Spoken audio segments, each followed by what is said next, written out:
Hello everyone, Shoestring here. Today I'm going to show you a real-world situation where I'm going to extend the runtime of my power station. This is a Ecoflow.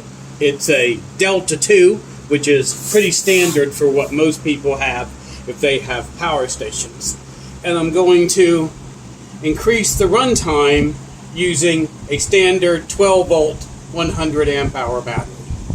Right now, if you look at the app for the Delta 2, you can see that it's running 47 watts, right?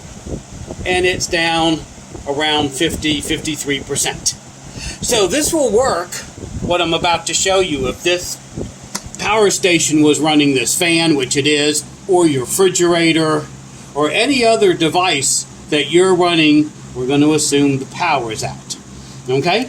So the power is out, you have it connected, for instance, to your refrigerator, and you don't want to unplug it to take the power station out and charge it up with solar. So what you do is you bring a battery to the power station.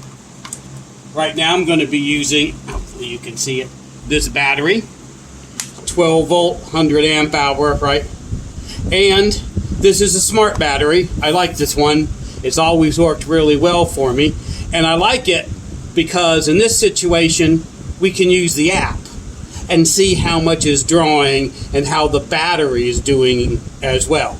You can do this with dumb batteries as well, but you can't always tell that way how the battery is doing, what's its state of charge. So let's go ahead and do that.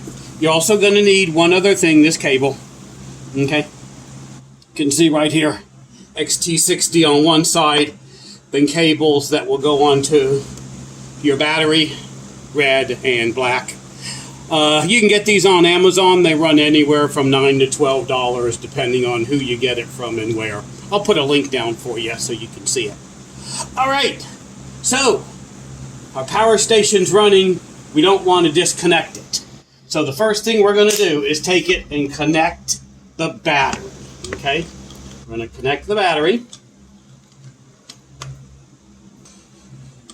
Just like you were connecting this battery to anything else. We're connecting it to the power station, but you could in fact do it the same way if you're going to connect it to a charge controller or a regulator,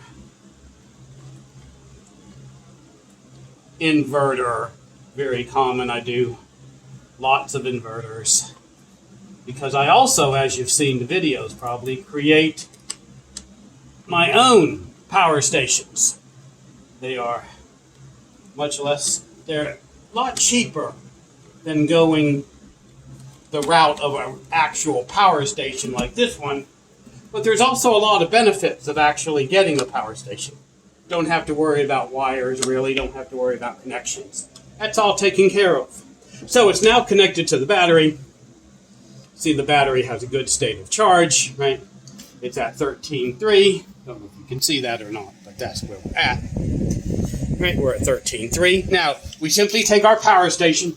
Oh, and I'm going to turn it around so you can see. In the back of the power station, we have a solar connection right there. Okay? And we're going to take our connector, just like we were connecting it to solar. And we will plug that in. Just like that. That's all you have to do. That's it. And we will see that it will start charging. You've probably heard it. You can see it is now taking power from the battery and it's recharging the power station at 103 watts while only taking out 46. So this will run until the power station is charged back up or until the battery's out. And you can run this for a very long time. And that's as easy as it gets. Even refrigerators and things that take a lot of power isn't going to do much more than 100 watts. There are ways to hook up batteries with other pieces of equipment to make it draw faster. But I've never seen a reason to draw more than 100 watts. And everyone saw how very simple that was. Simple, easy. Now, we are going to pull up the app for the battery. There is the app for the battery itself.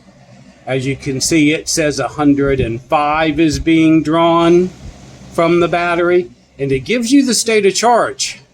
Right now, where it says 13.2, and of course, as it gets down farther and farther, you'll decide how far you want to let it before you change out the battery.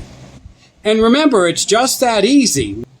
You simply unplug it from the back, take the battery out to wherever your solar setup is, wherever your solar array is, charge this battery back up and bring it back in.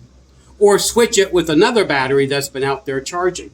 These are much, much cheaper than a standard backup battery that will come with one of these. Okay, that's it. That's how easy it is. Quick, easy, fast.